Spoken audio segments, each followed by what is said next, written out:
નજર સંસદ ભવન પર હતી, પરંતુ ખૂબ દુઃખની સાથે હું આ વાત કરું છું કે સંસદ ભવનમાં આ દેશની મહિલાઓના સપના જે હતા એ સપનાને આ કોંગ્રેસના લોકોએ એક જ મિનિટમાં ચકનાચૂર કરી અને સપના તોડી નાખ્યા છે.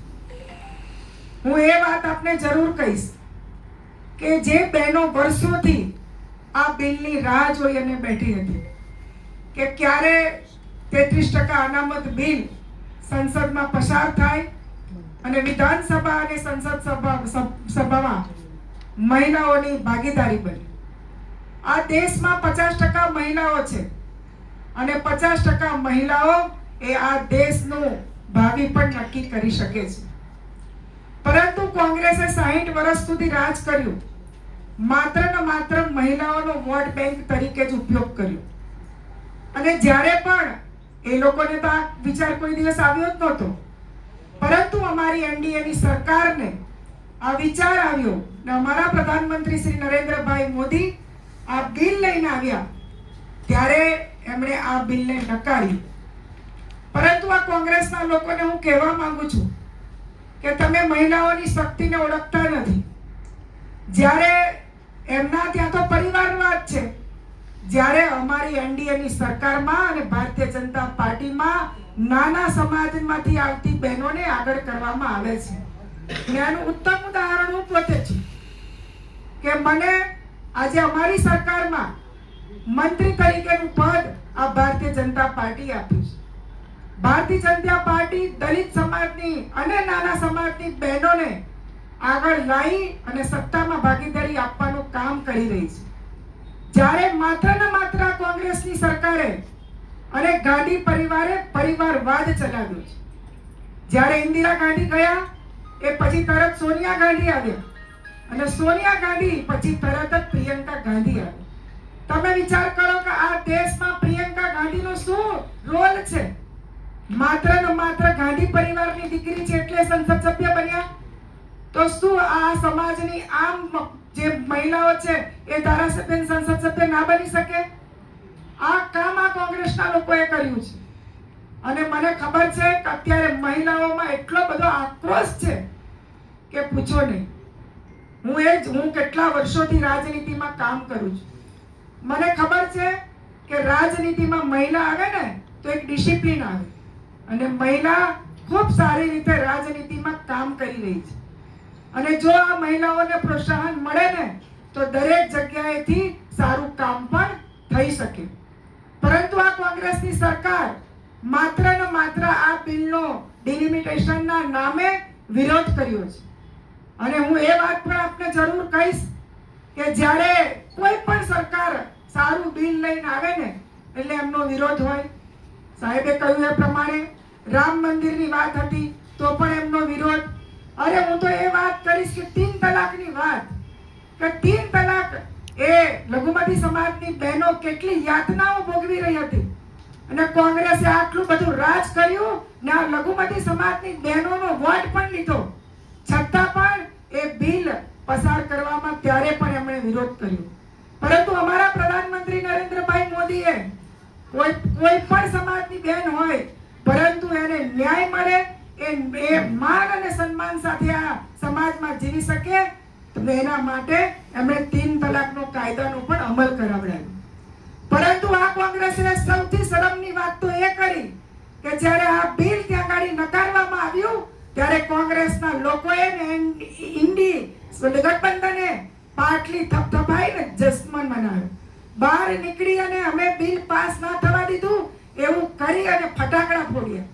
તમે વિચાર કરો કે આ દેશની બહેનોના મનમાં કેટલી યાતનાઓ અને આ દેશની બહેનો કેટલી હતાશ થઈ છે.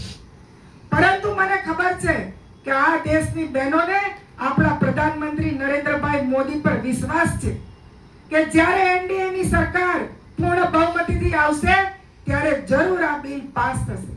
અને હું મહિલા તરીકે વાત જરૂર કહીશ કે હમ रुकेंगे नहीं, हम झुकेंगे नहीं और हम हमारी लड़ाई चालू रखेंगे. If they were accepted in 2023, what is the problem now? અને એ વખતે સ્પષ્ટ લખ્યું હતું કે ડિલિમિટેશન સાથે આ 2/3 અમે અમલ કરીશું અને એમાં સહર્ષ બધાએ સ્વીકાર કર્યો છે અને એ it is on the floor of the house. અને હવે એમને છીંડા શોધવાનું અને મહિલાઓ માટેની એટલી બધી લાગણી હોય તો 3 તલાક વાળો કાયદો ક્યારનો દૂર થયો? એ તો ભારતીય જનતા પાર્ટી આવ્યા પછી કર્યો છે. મહિલા માટેની જો આટલી જ ચિંતા, આટલી ઉત્પીડન થયું વર્ષો સુધી, તો 3 તલાકના કાયદા માટે એ લોકોએ વિચાર કરવો જોઈતો હતો. એટલા માટે દેશની બહેનોને પણ એક સંદેશ દુઃખ સાથે કહેવું પડે કે આ દેશની લોકશાહી એવી છે જેના કારણે આપણે જીવંત રહીએ છીએ, ડેમોક્રેસી છે, બંધારણ છે, પરંતુ રાજનીતિમાં રહેલા લોકો જો સમાનતા હૃદયથી નહીં આવે, લોકોના હૃદયમાં જો સમાનતા બહેનો માટે આપણે નહીં રાખીએ તો ઇક્વાલિટી ક્યારેય નહીં આવે. અને એટલા માટે માત્ર મગરના આંસુ સારવાથી નહીં થાય. આપણી બેન દીકરી કોઈ ચૂંટાઈને કોઈ રાજ્યની મુખ્યમંત્રી બને, કોઈ કેન્દ્રમાં મંત્રી બને અને 2/3 બહેનોનું આખું નેતૃત્વ હોય, એ દેશ કેવો હોય? આપણે તો ઈચ્છીએ કે એનાથી પણ વધુ પ્રતિનિધિત્વ મળે, પણ 2/3 જ્યારે બધાએ સ્વીકાર્યું છે ત્યારે કોંગ્રેસને અમે કહેવા માંગીએ છીએ કે આ ખેલ આપ બંધ કરો. ઉશ્કેરવાના ગમે તેટલા પ્રયત્ન કરો, સાફ તો થઈ ગયા છો. ગુજરાતમાં તો 31 વર્ષથી શાસન પર આવવાના સંકલ્પ અથવા સપના તમારા પૂરા નથી થયા. અને હજી 2047 મોદીજી કહે છે કે આ 47 નો સંકલ્પ જે આપણો છે આત્મનિર્ભર ભારત, એ અમે પૂરો કરીશું. અને આપ સૌને ફરીથી હું વિનંતી કરીશ કે આ દર્દ છે બહેનોનું અમે આપને સોંપીએ છીએ. આપના માધ્યમથી આ દર્દ પહોંચાડો અને આપ સૌ આ વિષયને, આજે આપણને લાગતું હશે પણ સાચા અર્થમાં આ અધિકારોને છીનવવાનું પાપ થયું છે અને એને માટેની પીડા પણ છે. અવરોધોને કારણે દેશની નારી શક્તિને આજે જે નુકસાન વેઠવું પડ્યું છે, એ સંદર્ભે અહીં ઉપસ્થિત મહાનુભાવો આપણને એ ચિત્ર સ્પષ્ટ કરશે કે ભલે વિપક્ષ પોતાના સ્વાર્થ ખાતર ગોળા નાખતું હોય, પરંતુ આપણી સરકાર નારી શક્તિને સન્માન આપવા માટે કટિબદ્ધ છે અને નારી શક્તિનું સન્માન જાળવવા માટે પ્રયત્નશીલ છે. તો હું સૌપ્રથમ વિનંતી કરીશ માનનીય પૂર્વ ગૃહમંત્રી અને પ્રદેશ ચૂંટણી સંચાલન સમિતિના સંયોજક ભાઈ શ્રી ગોરધનભાઈ ઝડફીને પત્રકાર પરિષદ સંબોધવા.